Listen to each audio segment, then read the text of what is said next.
Second phase का चुनाव है, कितना मजबूत पाते हैं बीजेपी इस सेकंड फेज? देखिए, जहां तक दो राज्यों में ये जो चुनाव हो रहा है, विशेष तौर से महाराष्ट्र और झारखंड में, दोनों राज्यों में हमारा जाना हुआ है। जो अपने साथियों से बातचीत है, जो फीडबैक के आधार पर और जो माहौल, जो वातावरण हम देख रहे हैं, उसके मुताबिक मैं दावे के साथ कह सकता हूं कि ऐसी स्थिति बन गई है कि दोनों राज्यों में भारतीय जनता पार्टी की सरकार बनेगी। महाराष्ट्र में फिर से बनेगी और झारखंड में जो है वो एनडीए की सरकार यानी कि भारतीय जनता पार्टी के नेतृत्व में बनेगी, निश्चित रूप से बनेगी, क्योंकि झारखंड विकास की दृष्टि से लगातार पिछड़ रहा है।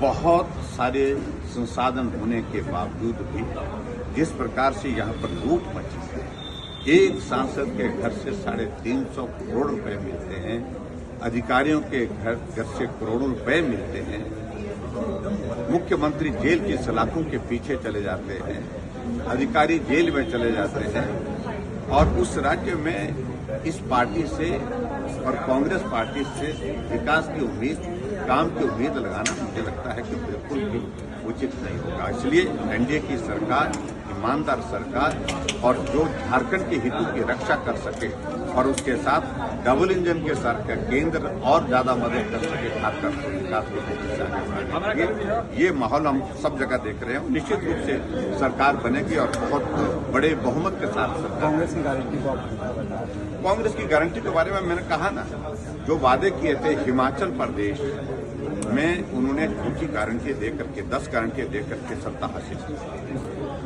2 साल बीत गए, अभी तक एक भी गारंटी पर काम नहीं, एक भी गारंटी पूरी नहीं हुई हिमाचल प्रदेश। और इसलिए हम कह रहे हैं कि हिमाचल प्रदेश का अनुभव से हरियाणा ने सीखा।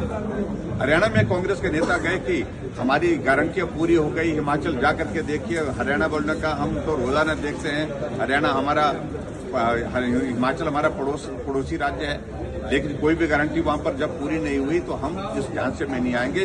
और हरियाणा ने फिर से भारतीय जनता पार्टी की सरकार वहां पर सत्ता में आई, और इसलिए झारखंड में अभी आकर के हम यही निवेदन करने के लिए आए हैं कि जो हालात कांग्रेस पार्टी ने हिमाचल प्रदेश के कर दिए, जहां कर्मचारियों को सैलरी नहीं मिल पा रही है, पेंशनर्स को पेंशन नहीं मिल पा रही है, और गारंटियों की तो बातें, वो मुख्यमंत्री मुकर गए हैं, गारंटियां हमने दी नहीं, जो दे करके आए थे वो चले गए, वो वापिस दिल्ली चले गए, इसलिए हमारी जिम्मेवारी नहीं है। तो इसलिए जहां भी उस तरह के हालात ना बने, इस बात को सुनिश्चित करने के लिए यहाँ पर भारतीय जनता पार्टी की सरकार बनना, एनडीए की सरकार बनना ये आवश्यक है। और जो हालात देख रहे हैं हम निश्चित रूप से बने। घुसपैठी है झारखंड, घुसपैठी के बारे में सिर्फ सीधा बड़ा हमारी पार्टी का बड़ा साफ है कि देश के हर नागरिक की रक्षा करना, सुरक्षा करना, वो आगे बढ़े, विकास के काम में वो अपना योगदान दे सके, ये आवश्यक है।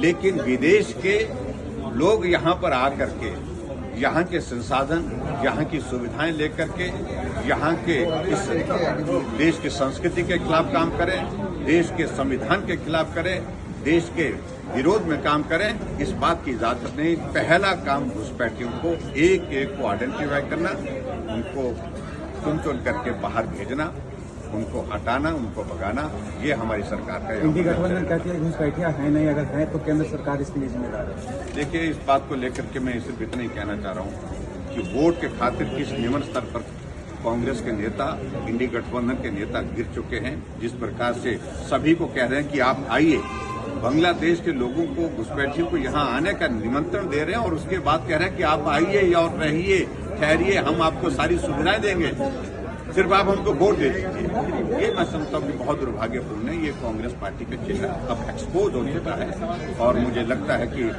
झारखंड की जनता बहुत जोरदार तरीके से उनको जवाब देगी जब यहाँ पर एनडीए की यानी कि भाजपा की सरकार बनेगी। झारखंड